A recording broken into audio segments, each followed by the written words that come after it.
Hello, welcome to Shiva classes.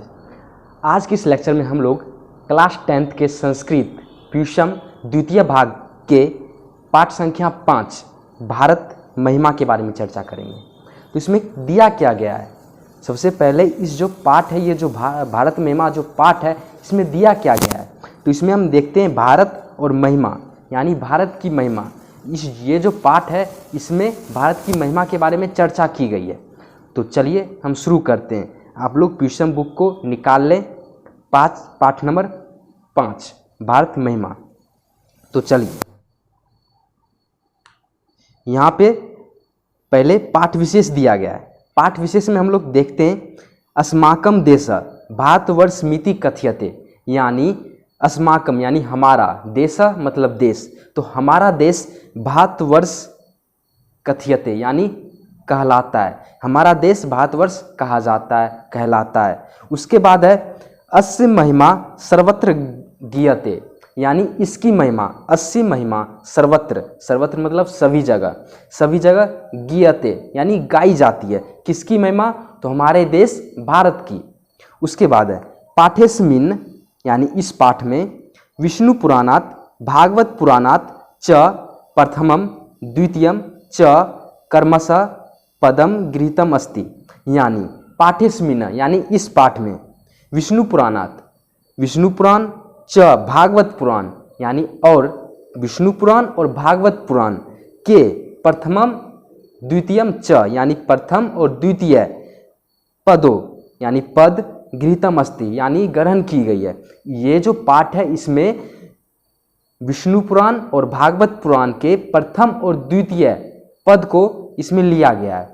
अब हम लोग बात करते हैं कि विष्णु पुराण क्या होता है। तो हिंदू धर्म में जो पुराणों की संख्या है वो कुल कितनी है? 18। Hi. Sorry to disturb you between lecture, but it should necessary to subscribe this channel Shiva Classes and press the bell icon. We need your support. Please subscribe it. And bye. Continue your lecture. Hindu धर्म में पुराणों की संख्या कितनी है? 18। और उसमें जो प्रमुख जो पुराण है वो है विष्णु पुराण और भागवत पुराण। यही दो, विष्णु पुराण और भागवत पुराण। वैसे पुराण तो बहुत हैं, 18 हैं, तो उसमें एक दो जो मुख्य हैं वो है विष्णु पुराण और भागवत पुराण। तो ये जो प्रमुख जो प्रथम जो पुराण था वो कौन सा है? मत्स्य पुराण। उसके बाद इसमें हम लोग बात करते हैं कि विष्णु पुराण यानी विष्णु जी के अवतार कितने हैं, इसके बारे में हम लोग जान लेते हैं। ये कभी पूछता नहीं है लेकिन नॉलेज के लिए हम लोग जान लेते हैं। तो यहाँ पे विष्णु जी के अवतार कितने हैं? तो विष्णु जी के अवतार 10 हैं। तो 10 के बारे में कुछ सिर्फ उसका नाम जान लेते हैं। तो इसमें एक है मत्स्य अवतार, यानी पहला है, कुल 10 है विष्णु पुराण के अवतार, तो उसमें पहला है मत्स्य अवतार। दूसरा कौन से है? तो दूसरा है कुर्म अवतार। कुर्म अवतार मतलब कछुआ अवतार। कुर्म को हम लोग कछुआ कहते हैं, तो यानी कछुआ अवतार। उसके बाद थर्ड नंबर में वराह अवतार, यानी वराह अवतार, यानी पहला हो गया मत्स्य अवतार, दूसरा हो गया कुर्म अवतार, उसके बाद तीसरा हो गया वराह अवतार। उसके बाद चौथा कौन सा अवतार है? तो चौथा है नृसिंह अवतार। उसके बाद है वामन अवतार, उसके बाद है श्री राम अवतार, उसके बाद है श्री कृष्ण अवतार। तो पहला हो गया मत्स्य अवतार, उसके बाद कुर्म अवतार, उसके बाद वराह अवतार, उसके बाद नृसिंह अवतार, उसके बाद वामन अवतार, उसके बाद श्री राम अवतार, उसके बाद श्री कृष्ण अवतार, उसके बाद परशुराम अवतार, उसके बाद बुद्ध अवतार, और जो लास्ट में है वो है कलिक अवतार। तो ये बस 10, ये जो विष्णु जी के अवतार हैं वो 10 हैं। ठीक है, आप लोग बस ध्यान में रखेंगे इसको। उसके बाद हम लोग पढ़ चुके थे कि ये जो पाठ है उसमें विष्णु पुराण और भागवत पुराण के प्रथम और द्वितीय पद को लिया गया है। उसके आगे चलते हैं। अवशिष्टानि पद्यान दक्षिणे निर्म्याय प्रस्तावाई, यानी ये जो बाकी जो बचे हैं इसमें पद, उसका निर्माण किया गया, यानी निर्माण करके उसमें प्रस्तुत किया गया, प्रस्तावित किया गया। उसके बाद भारतम प्रति भक्तिरस्माकं कर्तव्य रूपेण वर्तते, यानी भारतम प्रति यानी भारत के प्रति भक्ति का अस्माकम यानी हमारा भक्ति कर्तव्य, यानी क्या हो गया कि भारत के प्रति भक्ति हमारा कर्तव्य है। क्लियर। अब उसके आगे क्या लिखा गया है, उसके बाद हम लोग पाठ पे आते हैं। तो इसको पौराणिक और आधुनिक दो में बांटा गया है, तो इसके बारे में हम देखते हैं। यहाँ पे पौराणिक में चलते हैं। उसके बाद दिया गया है गायंती देवा किल गीतकानी धन्यास्तु ते भारत भूमि भागे सर्वा स्ववर्गा पवर्गा अस्पद मार्ग भूते भवंती भूय पुरुषा श्रुतवात, यानी गायंती देवा किल गीतकानी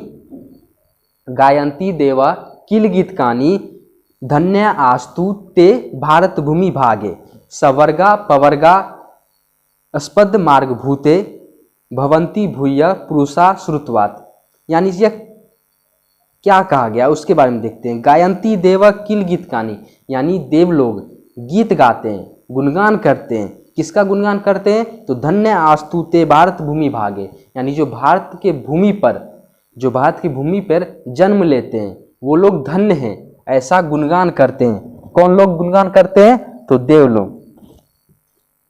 तो उसके बाद है सर्व स्ववर्गा पवर्गा अस्पद मार्ग भूते भवंती भूय पुरुषा श्रुतवात, यानी स्वर्ग के मोक्ष को त्याग कर स्वर्गा पवर्गा अस्पद मार्ग भूते, मार्ग को भूल कर यानी त्याग कर योग साधना में लीन होकर भवंती भूय योग साधना में लीन होकर पुरुषा श्रुतवात, श्रुतवात मतलब देवत्व के रूप में, तो यानी देवत्व के रूप में प्राप्त कर लेते हैं।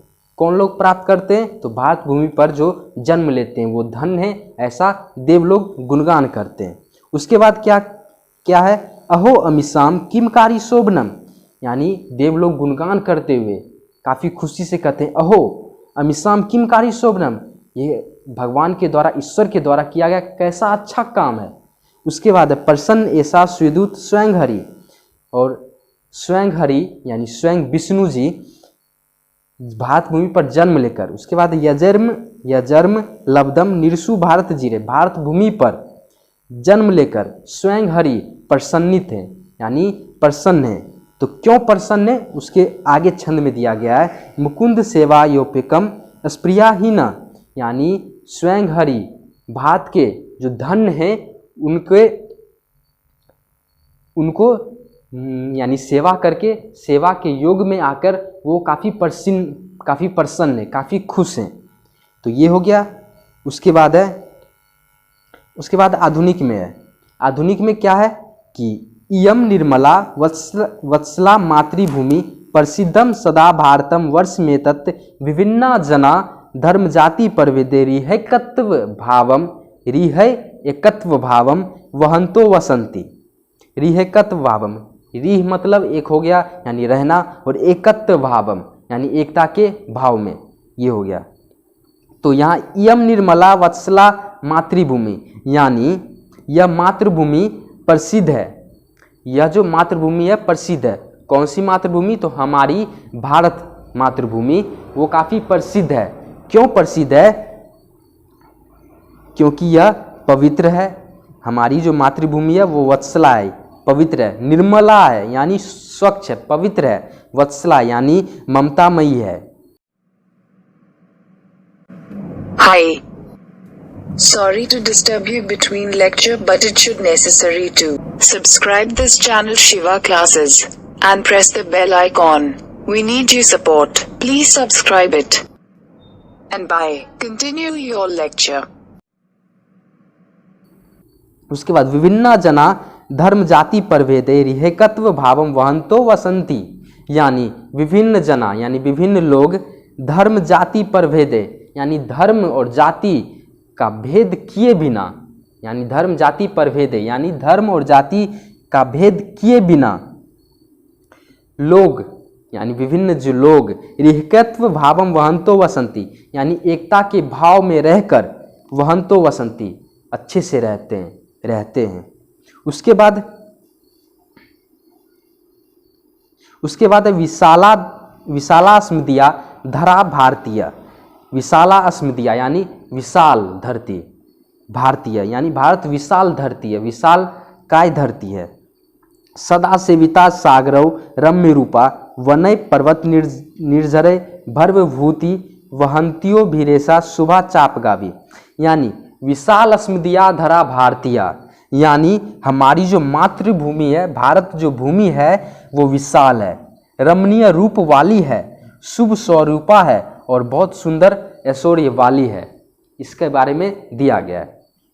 तो सदा सेविता सागरे रम्य रूपम यानी जो सदा सेवित है सागरों से, रम्य वाली है, रम्य रूप वाली है, वनय जो जिसमें जो आकर्षित करती है वो है वन, पर्वत निर्झरे झरना, और भी ऐश्वर्य वाली यानी ऐश्वर्य जो धारण करती है और भी कई सारे हैं।